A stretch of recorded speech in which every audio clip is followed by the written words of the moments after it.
ഞങ്ങൾ ആരെങ്കിലും പറഞ്ഞോ ചർച്ച നടന്നു? എപ്പോഴും ഞങ്ങൾ പറഞ്ഞു ഒരു ചർച്ചയും നടന്നിട്ടില്ല. ഇന്നലെ കെ സി വേണുഗോപാൽ തിരുവനന്തപുരത്ത് നിന്ന് പറഞ്ഞു, ഞാൻ പറഞ്ഞു, പ്രതിപക്ഷ നേതാവ് പറഞ്ഞു, ഒരു ചർച്ചയും ഞങ്ങളായിട്ട് നടത്തിയിട്ടില്ല. ഞങ്ങൾ പറഞ്ഞല്ലോ, ആദ്യമേ തന്നെ പറഞ്ഞല്ലോ, UDFന്റെ ജനകീയ അടിത്തറ വിപുലീകരിക്കുക. അതാണ് ഞങ്ങൾ തദ്ദേശ തെരഞ്ഞെടുപ്പിന് മുമ്പ് പറഞ്ഞത്. അത് വിപുലീകരിക്കാൻ സാധിച്ചു. ജനങ്ങളുടെ പിന്തുണ വർദ്ധിപ്പിച്ചു. വ്യക്തികൾ ഇങ്ങോട്ട് വരുന്നുണ്ട്.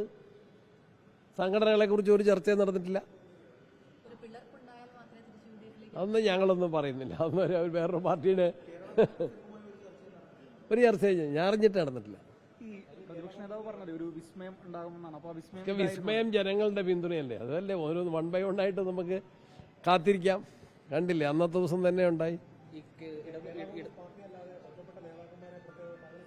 അങ്ങനെ എല്ലാവരെയും UDFന് പിന്തുണ നൽകുന്ന ജനവിഭാഗങ്ങൾ, ശരിതെറ്റിന്റെ രാഷ്ട്രീയം മനസ്സിലാക്കുന്ന ജനങ്ങൾ, തദ്ദേശ തെരഞ്ഞെടുപ്പിലെ ജനവിധിയെ മാനിക്കുന്നവർ, കേരളത്തിലൊരു ഭരണമാറ്റം ആഗ്രഹിക്കുന്നവർ, അവർ UDFന്റെ കൂടെ വരും.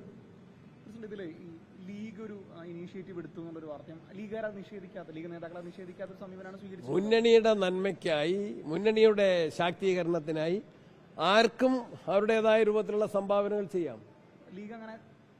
ഞങ്ങൾ ചർച്ച ചെയ്തിട്ടില്ല. അതറിയില്ല. 100 110 മുഖ്യമന്ത്രി പറഞ്ഞത് ഞങ്ങൾക്ക് വേണ്ടിയാണ്. ജനങ്ങളിൽ വിശ്വാസം അർപ്പിച്ചുകൊണ്ടാണ്. ഇപ്പോഴത്തെ തദ്ദേശ തെരഞ്ഞെടുപ്പിന് ഞങ്ങൾ വിചാരിക്കുന്നതിനേക്കാളും ജനപിന്തുണ ഞങ്ങൾക്ക് കിട്ടി. 6 കോർപ്പറേഷനുകളിൽ 4 UDF ആണ്. ചിലത് നഷ്ടപ്പെട്ടത് അവരുടെ അധികാരത്തിന്റെ ദുരുപയോഗമാണ്. തിരുവനന്തപുരത്തെ വാർഡുകൾ UDF ജയിച്ചത് 18,000 വോട്ടുള്ള വാർഡിലാണ്. LDFും BJPയും ജയിച്ചത് 4,000 വോട്ടാണ്. കോഴിക്കോട് ഞങ്ങൾക്ക് ആകെ കോർപ്പറേഷൻ ഭരണം പോയത് 150 താഴെ വോട്ടുകൾക്കാണ്. ഇപ്പൊ ജനങ്ങൾ ഞങ്ങളുടെ ഭാഗത്താണ്. ആ ജനവിശ്വാസത്തിന്റെ കരുത്തിൽ ഞങ്ങൾ ശക്തമായിട്ട് മുന്നോട്ട് പോകും. അതൊന്നും ചർച്ച ചെയ്തിട്ടില്ല. സീറ്റുകളെ സംബന്ധിച്ച് ചർച്ച നടന്നിട്ടില്ല. ചർച്ച ചെയ്തിട്ടില്ല. അതും തീരുമാനിച്ചിട്ടില്ല. ഒന്നുമില്ല. നിരുപാധികം. അതൊക്കെ ചർച്ച ചെയ്ത് തീരുമാനിക്കേണ്ടതല്ലേ.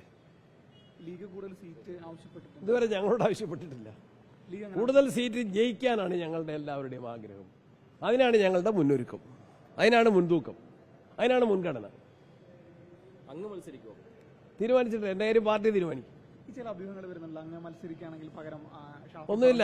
അതൊക്കെ കോൺഗ്രസ് ഹൈക്കമാൻഡാണ് തീരുമാനിക്കേണ്ടത്. ഞാൻ മത്സരിക്കണോ, ആര് മത്സരിക്കണം, അങ്ങനെ മത്സരിക്കുന്നെങ്കിൽ എന്താ തീരുമാനിക്കേണ്ടത്? കോൺഗ്രസ് ഹൈക്കമാൻഡ്.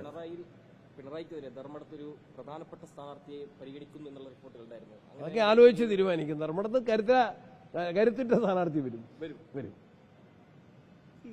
അപ്പൊ ശരി, രാഹുൽജി വരുന്നുണ്ട്. രാഹുൽജി 19-ാം തീയതി എറണാകുളത്ത് UDF കോൺഗ്രസിന്റെ മഹാപഞ്ചായത്തിൽ വരുന്നു.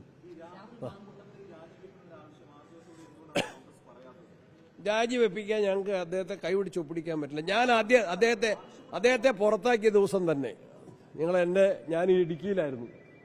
ഞാൻ പറഞ്ഞ അദ്ദേഹം രാജിവെക്കുന്ന നല്ലതെന്ന് പറഞ്ഞിട്ടുണ്ട്. അതിന്റെ ആവശ്യമില്ല. അതൊരു വ്യക്തിയെ വെപ്പിക്കാൻ പറ്റില്ല. അതൊക്കെ ദാറ്റ് ഈസ് ഇൻഡിവിജ്വൽ ചോയ്സ്. ഞങ്ങൾ പറഞ്ഞു, ഞാൻ പറഞ്ഞിട്ടുണ്ട്, അദ്ദേഹം കോൺഗ്രസ് പാർട്ടിയിലില്ല.